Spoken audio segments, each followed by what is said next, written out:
Assalamualaikum warahmatullahi wabarakatuh.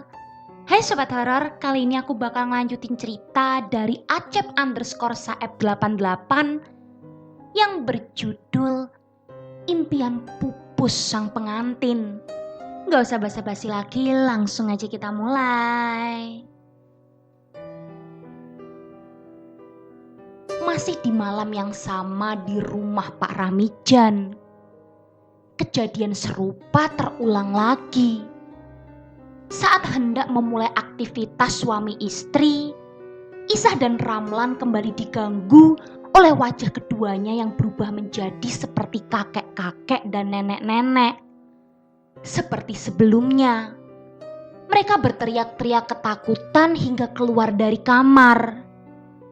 Hingga beberapa saat kemudian di ruang tengah, Pak Ramijan mengurut kening sembari menatap ke arah putrinya. "Dok, ceritakan pada bapak dan suamimu soal Arjo.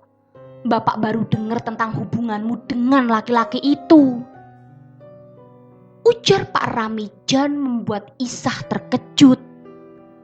Ramlan lantas menatap ke arah Isah dengan penuh selidik. "Dek, siapa lagi itu? Laki-laki lain lagi?" tembaknya dengan nada tegang. Isah terlihat ketakutan. Ia menghela nafas berkali-kali sembari terkadang menelan ludah. Keringat dingin mengucur di wajahnya hingga melunturkan kosmetiknya. "Jawab, Dek. Kamu punya hubungan apa sama lanangan yang namanya Arjo?" Ramlan semakin tidak sabar ketika melihat Isah masih membisu bahkan mematung. "Sabar Mas Ramlan, biarkan Isah jawab dahulu," ucap Bu Surtini yang merasa seolah semua orang di ruangan tersebut sedang memojokkan putrinya. "Baik Bu, Dek, jawab pertanyaanku dengan Bapak.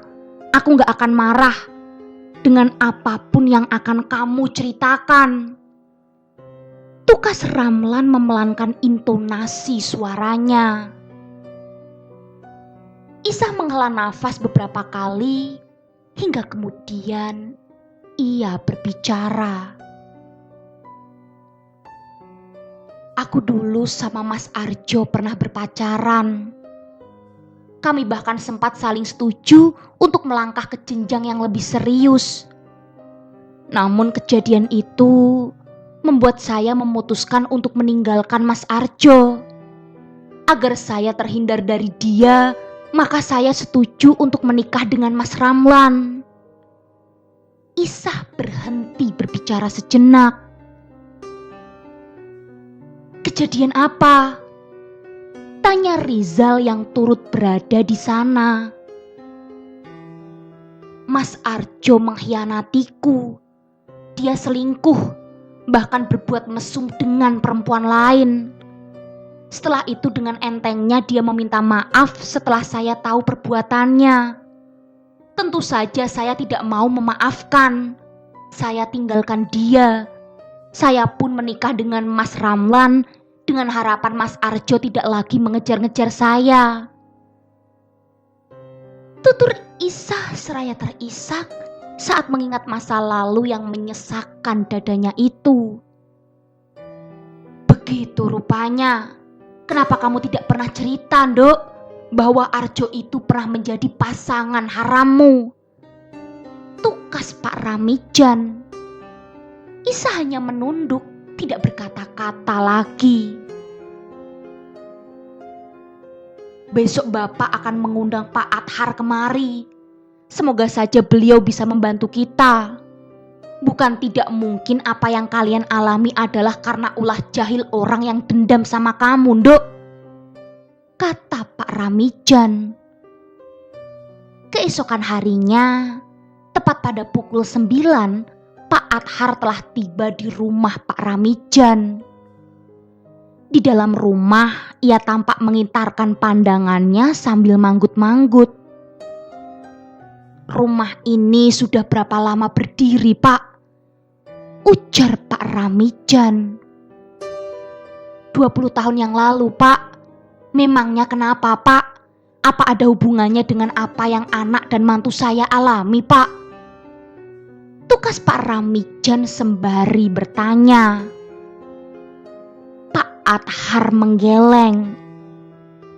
"Bukan rumahnya, tapi kuburan di bawahnya."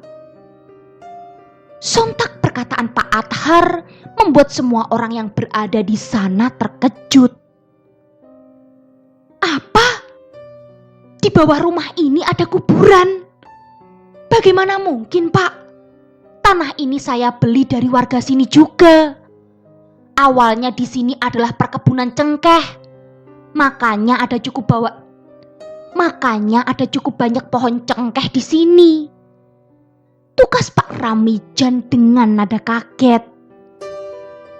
"Iya, tanah ini memang bekas perkebunan cengkeh. Tapi sebelum menjadi perkebunan cengkeh, di tanah ini pernah dikuburkan seorang perempuan muda yang konon meninggalnya karena diguna-guna. Saya pernah dengar cerita ini dari almarhum paman saya," kata Pak Anhar menjelaskan. "Lalu terkait gangguan yang selalu mendatangi anak dan mantu saya, apakah itu berhubungan dengan kuburan di bawah rumah? Juga apakah dengan pindah rumah gangguan itu akan hilang?" tanya Pak Ramijan beruntut. "Satu-satu, Pak, pertanyaannya. Saya jadi bingung harus menjawab yang mana dulu. Hehehe," tukas Pak Athar. Pak Ramijan tampak menggaruk kepala, merasa tidak enak karena telah bertanya begitu banyak. Seharusnya kuburan ini tidak menimbulkan gangguan apapun. Lawong di dalamnya kan orang yang sudah meninggal. Mana bisa orang yang sudah meninggal gangguin orang yang masih hidup. Tapi ya meskipun begitu, gangguan bisa saja muncul karena campur tangan pihak luar. Misalnya, karena ada orang yang dengki atau sakit hati sama pengisi rumah ini.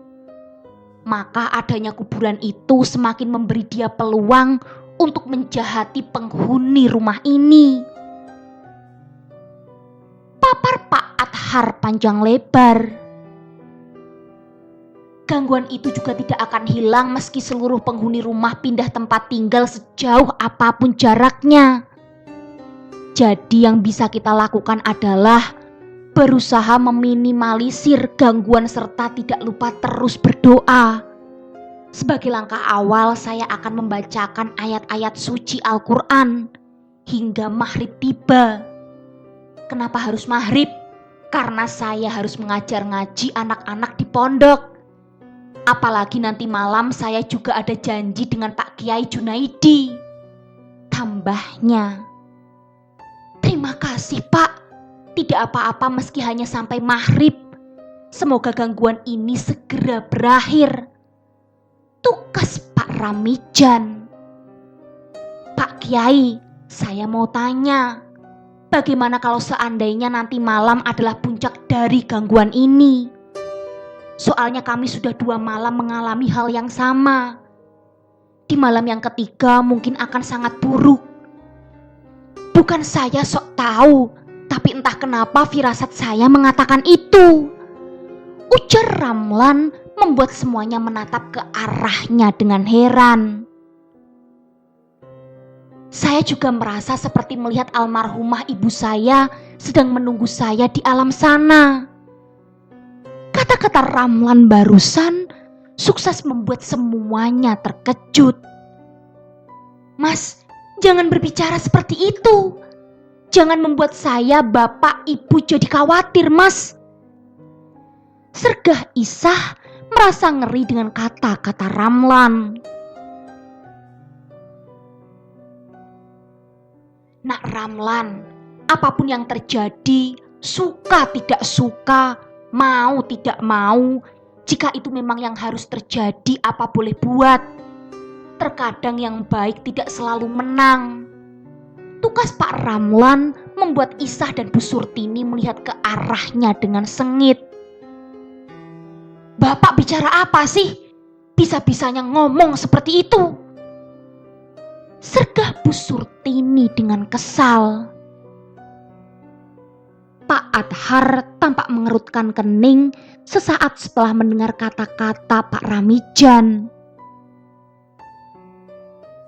"Saya akan mulai pembacaan ayat sucinya.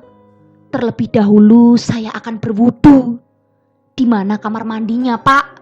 "Bu," ujar Pak Adhar seraya bangkit dari duduknya. "Ikut saya, Pak," tukas Pak Ramijan seraya beranjak menuju ruang belakang rumah. Setelah selesai berwudu, Pak Adhar mulai membaca ayat-ayat suci Al-Quran. Tidak lupa Pak Ramijan bersama seluruh anggota keluarga yang tidak berhalangan turut serta membaca ayat-ayat suci Al-Quran. Waktu terus beranjak. Pagi beranjak siang, dan siang pun beranjak sore. Tidak terasa pasca maghrib telah tiba. Saatnya Pak Adhar untuk pulang. Sementara mengaji dilanjutkan oleh keluarga hingga pukul 10 malam. Setelah jam tersebut, seluruh keluarga kembali ke kamar masing-masing untuk beristirahat. Malam itu di dalam rumah terasa agak panas. Hal itu membuat seluruh penghuni rumah merasa kegerahan. Karena panas, sebagian dari mereka memilih untuk kembali keluar dari kamar, termasuk Isah dan Ramlan. Mereka mencoba mengusir gerah dengan duduk di ruang tengah. Tak lama terdengar Bu Surtini memanggil Isah dari dapur. "Dok, keroin ibu sini. Ibu sedang tidak enak badan. Sepertinya ibu sedang masuk angin." "Iya, Bu," tukas Isah. "Mas Ramlan, maaf saya tinggal dulu. Gak apa-apa kan?" katanya ke Ramlan. "Oh, silahkan dek, gak apa-apa kok," tukas Ramlan mempersilahkan istrinya. "Terima kasih mas," ucap Isah seraya beranjak menuju dapur. Ramlan menatap ke arah istrinya yang menghilang di balik pintu dapur. Ia kemudian menelentangkan badan di atas kursi tamu. Selanjutnya, ia bangkit kemudian menuju kamar. Di sana ia berbaring sendirian hingga pintu kamar dibuka dari luar. Rupanya Isah telah kembali setelah selesai mengerok ibunya. "Mas belum mengantuk ya?" ujar Isah seraya duduk di pangkuan Ramlan yang saat itu memang dalam posisi duduk di atas tempat tidur. Ramlan agak terkejut ketika istrinya tersebut duduk di pangkuannya. Padahal biasanya Isah suka langsung duduk di tempat tidur. Meski begitu, Ramlan merasa senang karena akhirnya sang istri berinisiatif bermanis manja kepadanya. Ia merasa begitu bahagia karena sang istri juga berinisiatif membukakan bajunya. Isah juga bahkan mendorong tubuh Ramlan ke atas kasur kemudian menindihnya. Ramlan merasa begitu nyaman, apalagi dengan sentuhan Isah. Karena nyamannya, ia pun memejamkan kedua matanya.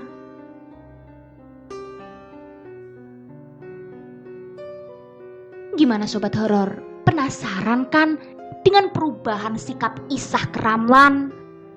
Sebenarnya apa yang terjadi dengan Isah dan Ramlan? Kalau gitu tunggu kelanjutan ceritanya dan jangan lupa nyalakan lonceng notifikasinya. Bye.